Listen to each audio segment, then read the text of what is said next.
Hello everyone, today we are talking about the absolute winner of the North American Championships 2012, Dallas McCARVER, who was one of the youngest IFBB professionals in the 2012 Federation's long history, and who, by the age of 26, managed to increase his heart 3 times, sitting on the most brutal courses and dying from the natural consequences. Sit back comfortably. Dallas was born on April 9, 1991, and began training with iron while still in high school. When he played for the football team, and in order to improve his physical performance, the athlete regularly visited the gym. After some time, bodybuilding became a real passion of the young guy, and in order to devote more time to iron sports, he decided to give up football. Noticing the incredible progress, McCarver decided to test his abilities at the 2011 NPC Bodybuilding Championship, where he competed at the age of 20 and won first place among juniors in the heavyweight category. In the same year, he competed in the next tournament under the auspices of the same NPC, where he won in a similar weight category and received the title of Absolute Champion. 2 shows and 2 wins later, Dallas received his professional card at the age of just 21. As a result, only 3 amateur tournaments were enough for him to take first place in all of them and get professional status. And now you see a fairly dense list of professional performances that ended suddenly and sadly. What is marked as disqualification is not for any offense or the like, but all because Dallas almost died right on stage. But unfortunately, he did not take the most important call of life from his body seriously. On his social media page, McCarver explained this by saying that he was struggling with an upper respiratory tract infection that turned into bronchitis, which caused him to be unable to catch his breath. Dallas believed that the aesthetics of the V-shaped cone were very important. In the off-season, his weight reached 150 kilograms. He liked the opportunity to work very hard before the competition in order to lose weight later. In 2016, his waist was 86 centimeters before the competition, an incredible achievement for a man of his height and weight, which were 183 centimeters and about 130 kilograms. For Dallas, pulling up with a wide grip was the main movement for building a big back. He started every day of his back with exercises as a general warm-up. Sometimes he would return to the exercise later during training to test his strength. When he completed the reps, he kept his torso as straight as possible to maximize tension. Next is the quote, "To me, if you've gained 2 inches in your chest, 2 in your quads, and 1 in your arms, but 2 in your waist, you've failed. You haven't improved your physique, you've just increased it." The only exercises that Dallas refused to include in his weekly routine were abdominal exercises with weights. He said, "Why do you need to have huge abs? Because it makes your belly fat." Dallas wanted to make his stomach as narrow as possible, otherwise it would destroy his entire aesthetic. Before Dallas found his trainer, he consumed up to half a kilo of meat per meal. His trainer taught him that the body can only use a certain amount of protein at a time. After that, the excess protein is broken down for energy supply rather than entering the muscles as he expected. As a result of this new knowledge, Dallas cut his protein intake in half in 1 meal, after which he saw no difference in terms of growth. McCarver was an IFBB professional bodybuilder and a sponsored athlete from Tennessee. He made a lot of noise in professional competitions due to his gigantic size and good proportions. He won 3 of his 5 IFBB competitions between 2012 and 2015. His massive frame and great weight attracted the attention of the world's media, and he enjoyed the success he achieved, but it did not last long.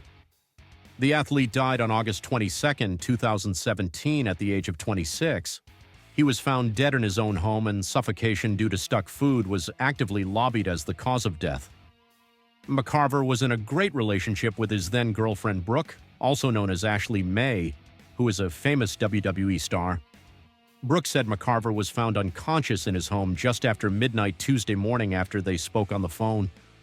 In addition to suffocation, they also talked about poisoning, or the athlete's sugar allegedly dropped significantly due to taking shock doses of insulin before eating, and he simply did not have time to saturate the body with the right amount of carbohydrates.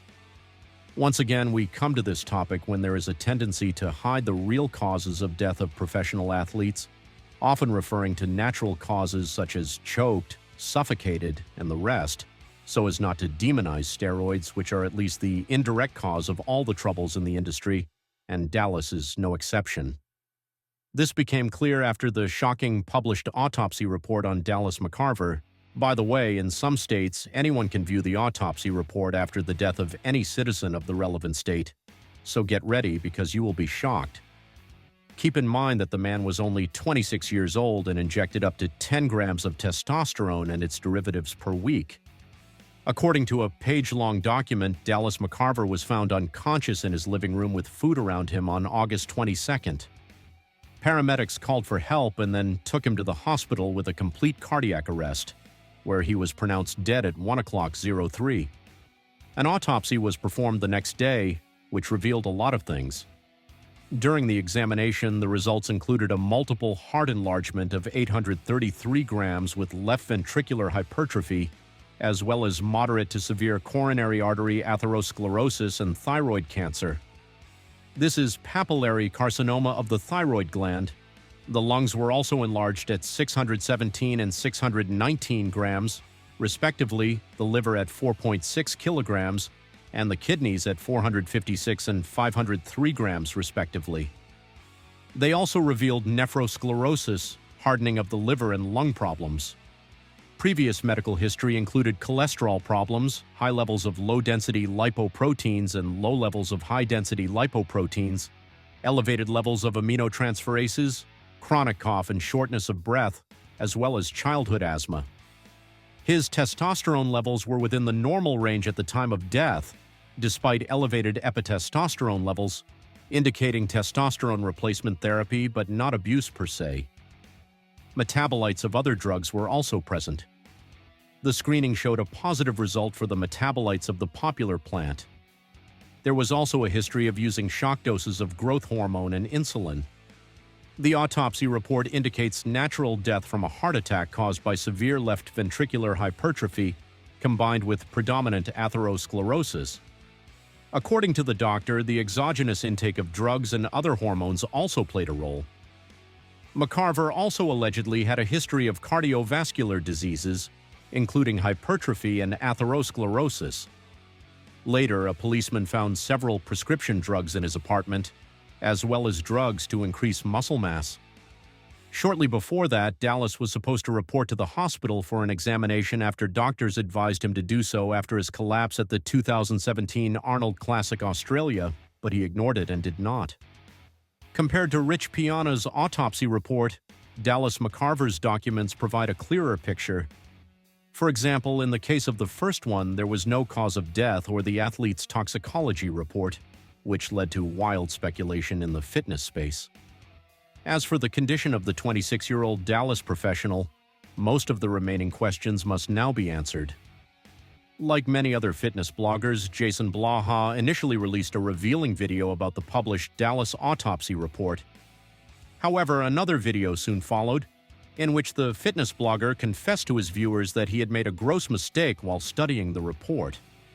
In his first video, for example, when evaluating the testosterone value given in the report, he assumed that it would be 550 nanograms per deciliter of blood, with a normal range of 300 to 1,000 nanograms for men. As a result, several viewers pointed out to him that it was not a deciliter, but a milliliter of blood. At first, this confused him a little, because in America the specification is usually used in nanograms per deciliter, Jason continues. It is estimated that the concentration of the McCarver vacuum cleaner at the time of concealment was 55,000 nanograms per deciliter.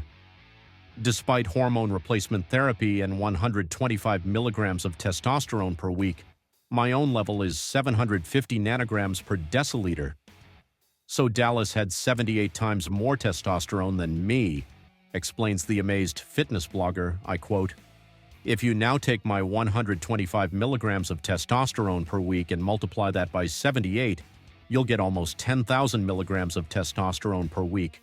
So we can assume that Dallas McCarver injected about 10 grams of testosterone per week, which is quite realistic," the blogger continues.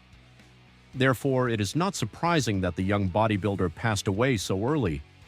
Moreover, this amount is much higher than the usual anabolic abuse of 1 to 2 grams per week. "It's just incredible," concludes Jason. Just a few hours before his death, McCarver posted a video on his social media pages in which he pressed 160-kilogram dumbbells on his chest. It now has over 3 million views. Look how big and strong he was. Former Dallas coach Hanny Rambod also reflected on how he coached Dallas. At the time of his death, his former ward weighed 156 kilograms. This happened after Rambod stopped training him, as he stated that he would not allow McCarver to gain weight over 130 kilograms while the athlete was training under his guidance. We remember that the autopsy report later showed that his heart was 3 times larger than that of an ordinary adult. It really hurts to see how far Dallas McCarver has come.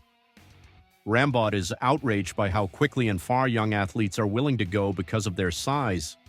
I quote, "How much anger I had these emotions because, honestly, I don't even want to see how angry I am, but I am angry and very disappointed with what I saw." It's time for people to understand, such stories have to stop, and the deaths must stop too. As always, I will be grateful for your support. It helps in the development of the channel. Please like, subscribe to the channel, turn on notifications about the release of new videos, and thank you for watching. Sports Guru was with you. See you later.